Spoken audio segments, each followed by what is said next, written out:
हर खबर पर होगी आपकी पकड़। डाउनलोड कीजिए एबीपी लाइव ऐप। बिहार चुनाव में कांग्रेस के बुरे प्रदर्शन के बाद पार्टी में ऐसी आग लगी है कि उसकी आंच सोनिया गांधी और राहुल गांधी तक पहुंचने लगी है। आग में घी डालने का काम किया है पार्टी के वरिष्ठ नेता कपिल सिब्बल ने। सिब्बल ने पार्टी की कार्यपद्धति पर तो सवाल उठाए। सिब्बल ने जो बम फोड़ा उसका धुआं लाख कोशिशों के बाद भी काबू में आने वाला नहीं है।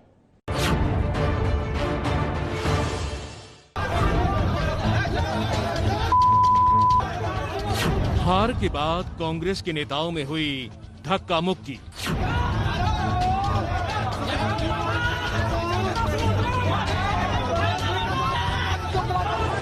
पटना से दिल्ली तक शुरू हुई जुबानी जंग। मदन मोहन झा जी से आग्रह है, अभी भी समय है, कम से कम ऑफर करिए इस्तीफा का। कांग्रेस नेतृत्व के खिलाफ नेताओं ने खोला मोर्चा।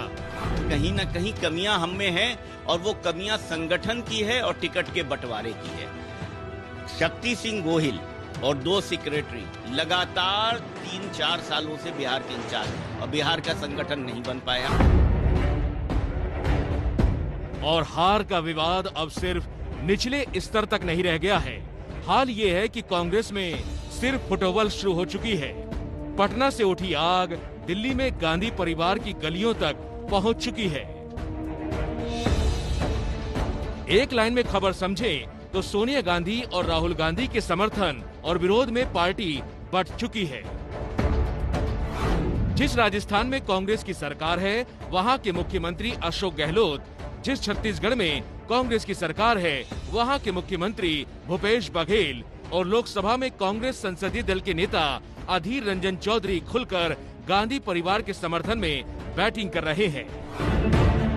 इन बड़े नेताओं के सामने ऐसा करने की नौबत इसलिए आई क्योंकि कांग्रेस के बड़े नेताओं में से एक पूर्व केंद्रीय मंत्री कपिल सिब्बल ने एक इंटरव्यू में कांग्रेस की कार्यप्रणाली पर सवाल उठा दिए। सोमवार को सिब्बल ने अंग्रेजी अखबार को दिए इंटरव्यू में कहा, बिहार और उपचुनाव में हालिया प्रदर्शन पर कांग्रेस पार्टी के विचार अब तक सामने नहीं आए हैं। शायद उन्हें लगता है कि सब ठीक है और इसे सामान्य घटना ही माना जाना चाहिए। ऐसा लग रहा है कि देश के लोग कांग्रेस पार्टी को असरदार विकल्प नहीं मान रहे। अगर 6 साल में कांग्रेस ने आत्ममंथन नहीं किया तो अब इसकी उम्मीद कैसे करें? हमें कांग्रेस की कमजोरियां पता है, हमें पता है सांगठनिक तौर पर क्या समस्या है। मुझे लगता है कि इसका समाधान भी सबको पता है, कांग्रेस पार्टी भी जानती है, लेकिन वो इन समाधानों को अपनाने से भागती है। ये कांग्रेस की दुर्दशा की स्थिति है जिससे हम सब चिंतित हैं। कपिल सिब्बल के तीखे बयान से गांधी परिवार के शुभचिंतकों को मिर्ची लगी हुई है। आपको अगर इतना चिंता है पार्टी के लिए तो बिहार चुनाव, मध्य प्रदेश चुनाव, गुजरात चुनाव, आप कहीं भी जा सकते थे। आपने कभी कहा कि चुनाव प्रचार के लिए आपको तैनात करना जरूरी है, आप जाना चाहते हैं। सिर्फ अगर बातें में आप लगे रहेंगे तो आप कैसे नेता बनोगे? तो इसलिए मैं ये कहना चाहता हूं कि बात कम करो, काम ज्यादा करो। राजस्थान के सीएम अशोक गहलोत कहते हैं, कपिल सिब्बल को हमारे आंतरिक मसलों की मीडिया में चर्चा की कोई जरूरत नहीं थी। देश भर में पार्टी कार्यकर्ताओं की भावनाओं को आहत किया गया है। कांग्रेस ने 1969, 1977 और 1989 में और उसके बाद 1996 में अनेक संकट देखे, लेकिन अपनी विचारधारा और पार्टी नेतृत्व में मजबूत विश्वास के चलते हर बार हम और अधिक मजबूती से उभरे हैं।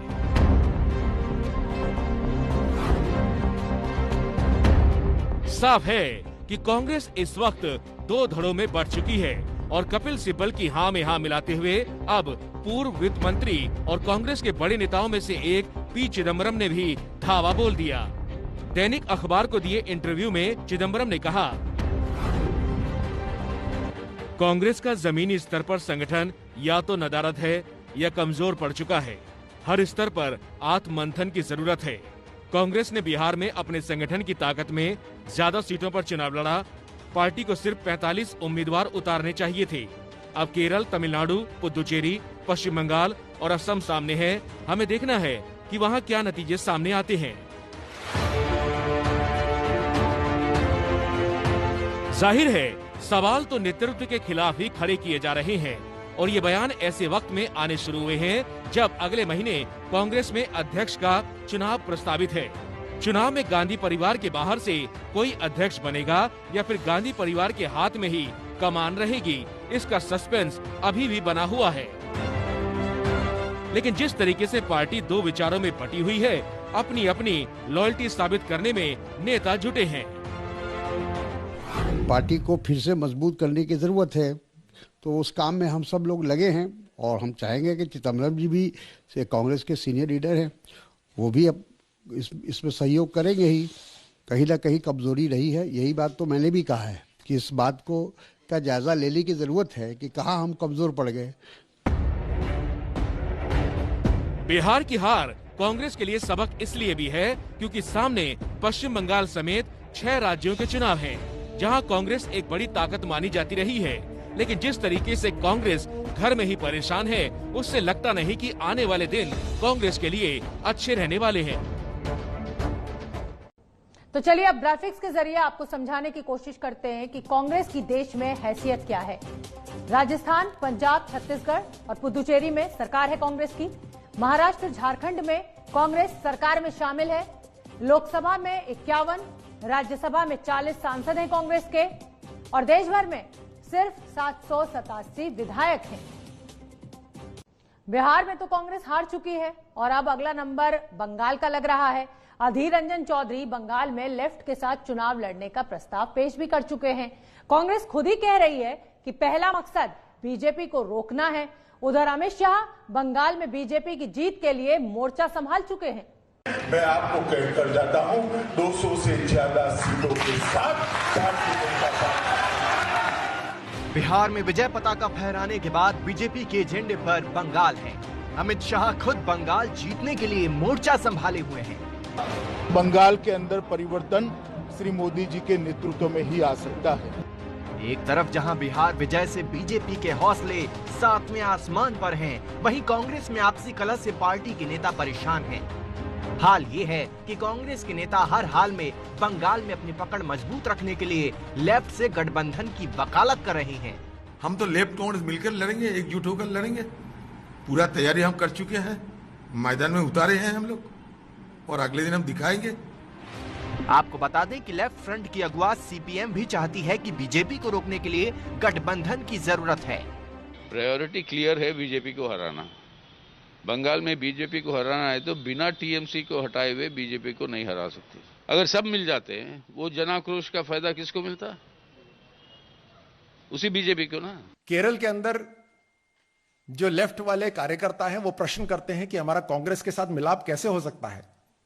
वहीं पश्चिम बंगाल में क्योंकि राजनीति उनको सिर्फ पर्सनल एम्बिशन, अपना स्वार्थ ही नजर आ रहा है, इस कारण से आज लेफ्ट और कांग्रेस एक तरह से एक साथ लड़ना चाहते हैं। लोकसभा के नतीजों का विधानसभा के हिसाब से विश्लेषण करें तो 294 में से 121 सीटों पर बीजेपी आगे थी, टीएमसी 164 सीटों पर आगे थी, जबकि कांग्रेस सिर्फ 9 सीटों पर आगे थी। कांग्रेस और लेफ्ट परेशान इसलिए हैं क्योंकि बीजेपी वहां ममता की पार्टी को कमजोर करने में जुटी है और बिहार में जिस तरह से एमआईएम बड़ी ताकत बनकर उभरी है, बीजेपी विरोधियों की परेशानी की एक वजह ये भी है। बीजेपी विरोधियों को लग रहा है कि अगर मिलकर चुनाव नहीं लड़े तो बीजेपी की रणनीति सबका खेल बिगाड़ देगी।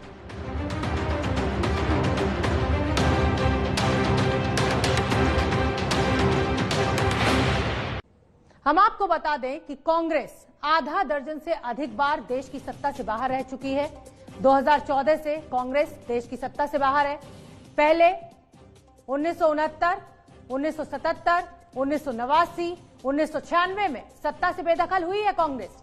1977, 89 और 1996 में संयुक्त मोर्चा और जनता परिवार ने सत्ता छीनी थी।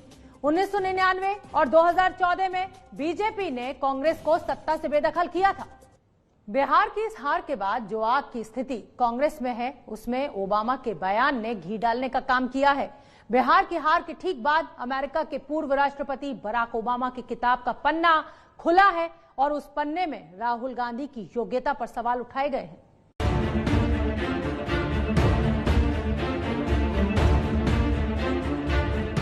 ओबामा के साथ राहुल गांधी की ये तस्वीर काफी पुरानी है, लेकिन इन तस्वीरों का जो विश्लेषण बराक ओबामा ने किया है, उसके बाद से कांग्रेस का हर नेता हैरान परेशान है। बराक ओबामा ने अपनी आत्मकथा अ प्रॉमिस्ड लैंड में राहुल गांधी का जिक्र किया है।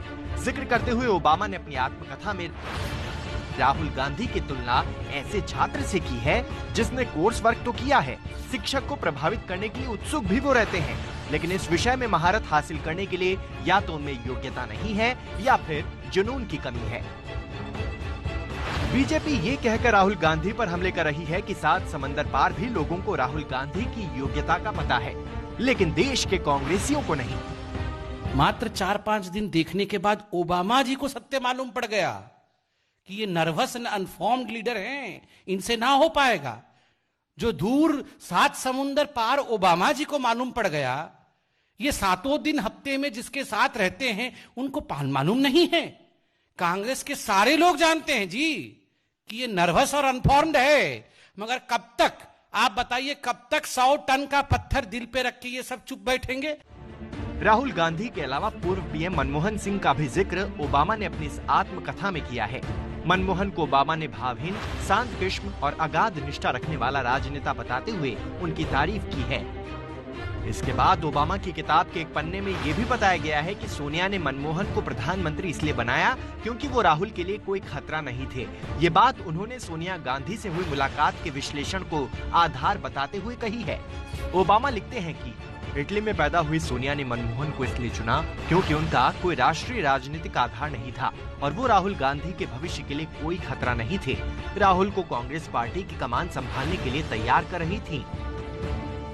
डिनर टेबल पर ओबामा के साथ राहुल और सोनिया बैठे थे। सोनिया कम बोल रही थी और ज्यादा सुन रही थी। पॉलिसी मामलों पर वो मनमोहन सिंह को बोलने देती थी और कई बार राहुल को बातचीत में शामिल करती थी। ओबामा की किताब की बातें सामने आई तो कांग्रेस के कई नेता राहुल गांधी के बचाव में उतर आए।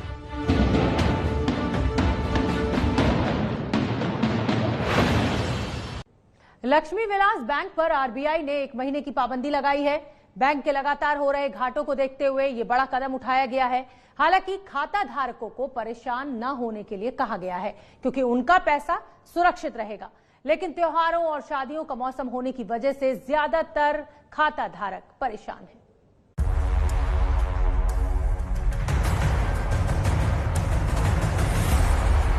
कहीं कतार है, कहीं इंतजार है। कब बैंक खुलेगा,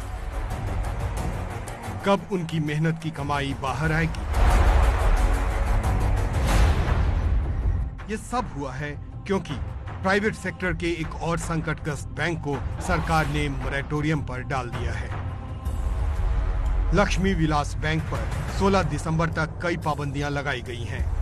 इसके तहत खाता धारक 25,000 रुपए से अधिक की निकासी नहीं कर सकते।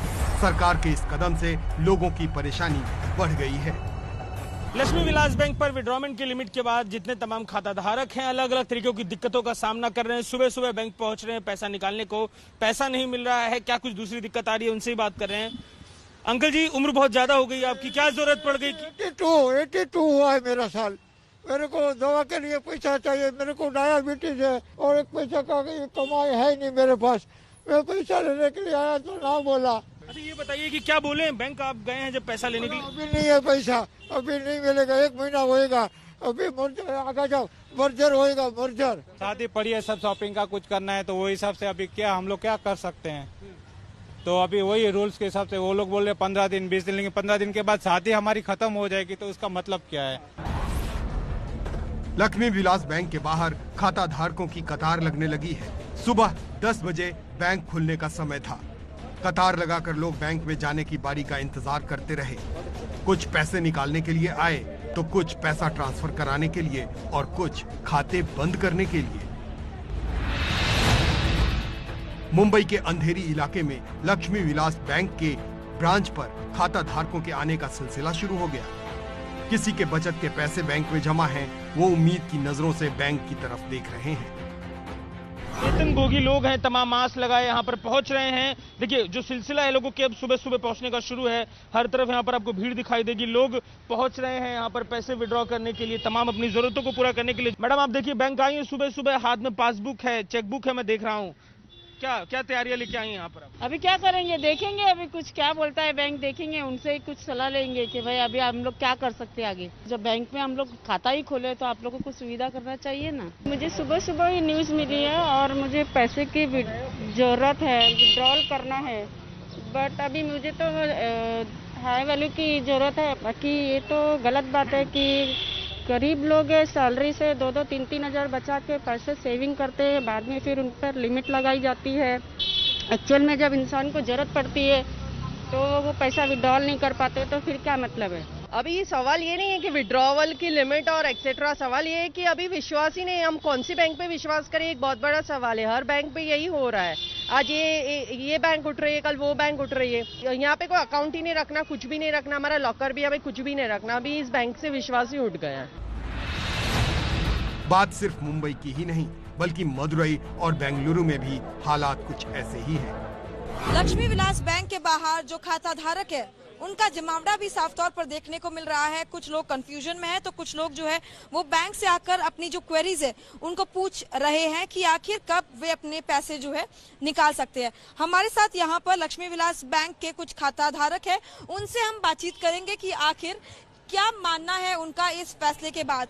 क्या कहना चाहेंगे, बैंक ने क्या कहा है आपसे? बैंक वालों ने बोला कि 4-5 दिन रुक जाइए, उसके बाद आपको जो भी आदेश आएगा आरबीआई का उसके ऊपर ही बात करेंगे करके बोल रहे हैं। कल 4:15 बजे तक बैंक पैसा हमारे से लिया, कल 4:15 बजे हम ट्रांसफर किया तो 7 बजे बैंक ऐसा हो गया बोले तो क्या मतलब है ये। कुछ पहले जो भी टेक ओवर करना, आरबीआई फैसला लेना, 10-12 दिन पहले आदमी लोग को कुछ समझाना है, कुछ बोलना है, कुछ पेपर में न्यूज में बता के उसके बाद टेक ओवर करना है। आदमी लोग को जैसा चोर जैसा रात में चोरी करता ऐसा कर दिया तो क्या मतलब है। हमको पता चलता है जिस तो क्या ऐसे कुछ हो रहा है तो हम किसी को चेक भी ना दे। अगर हमने जिसको चेक दिया है अभी समझो वो बाउंस भी हो जाए तो भी चार्ज हमारे ऊपर है। जब ये अपना मन मर्जी के हिसाब से बंद कर देते, ब्लॉक कर देते, वो कैसे चलेगा? पब्लिक का भरोसा उठ जाएगा तो देश की इकोनॉमी गिरनी ही गिरनी है। फिर क्या करेंगे सर? किसी के वेतन बैंक में फंसे हैं, लाजमी है कि बड़ी दिक्कत हो जाएगी। लोगों के मेहनत के पैसे हैं। ये बैंक पिछले 3 सालों से लगातार घाटे में था और आरबीआई लगातार बातचीत में था बैंक से। बैंक का कहना था कि उनके इन्वेस्टर्स और आएंगे जिसके बाद से स्थिति सुधरेगी, लेकिन कुछ भी एक ठोस कदम आरबीआई को ये बैंक नहीं बता पाया, कोई भी ठोस प्लान नहीं बता पाया जिसके जरिए वो अपनी स्थिति को सुधारेगा। तो इसको देखते हुए आरबीआई ने ये पाबंदी लगाई है। हालांकि रिजर्व बैंक ऑफ इंडिया का ये भी कहना है कि जो लोग हैं, जो डिपॉजिटर्स हैं, उनको परेशान होने की जरूरत नहीं है, उनका पैसा, उनका फंड सेफ रहेगा। हालांकि पैसे निकालने की लिमिट महीने की 25,000 कर दी गई है, लेकिन जनता को ये भी अश्योर किया गया है, ये भी बताया गया है कि उन्हें परेशान होने की जरूरत नहीं है। कुछ लोगों का बैंक से भरोसा ही उठ गया है। वो अपने सारे खाते और लॉकर बंद करने की तैयारी में है। लक्ष्मी विलास की ये हालत कैसे हुई, ग्राहकों को इससे कोई लेना देना नहीं, बल्कि उनकी चाहत यही है कि जो भी संकट है वो जल्द से जल्द खत्म हो। अपने ही पैसे को निकालने के लिए लोगों को परेशानी का सामना करना पड़ रहा है। और हम सेक्टर 16 नोएडा में जो है ये बैंक की ब्रांच है, जहां पर कुछ लोगों को पता चला कि बैंक में जो है मॉनिटरिंग लग गया है, लिमिट है, तो कुछ लोग अब अंदर चले गए हैं। उनको बैंक के अधिकारी से बात कर रहे हैं। कुछ लोग हमारे साथ हैं जो अभी अंदर से आए हैं। ये बताइए, आप अब पैसा निकालने गए थे, पैसा मिला? हाँ, मिल गया। क्या कहा उन्होंने? ना हम कहा, ये कुछ नहीं बोला, हम दिए भर करके दे दिया। तो कितना एक बार में इतना निकाल सकते? क्या कहा? 25,000। 25,000 ही निकाल। हम पूछे भी नहीं किसे कितना देगा, हम 25 भर करके दिया लिया। हमको बोला महीने में 25,000 की विड्रॉ हो रहा है, फिर उसके बाद हुआ तो लिमिट बढ़ भी सकता है 2-4 दिन में। इससे पहले लक्ष्मी विलास बैंक पर आरबीआई ने बड़ा एक्शन लेते हुए 1 महीने के लिए नगद निकासी की सीमा 25,000 रुपए तय कर दी है। आरबीआई की तरफ से ये फैसला इसलिए लिया गया क्योंकि पिछले 3 सालों में इस बैंक के आर्थिक स्थिति में गिरावट आई है।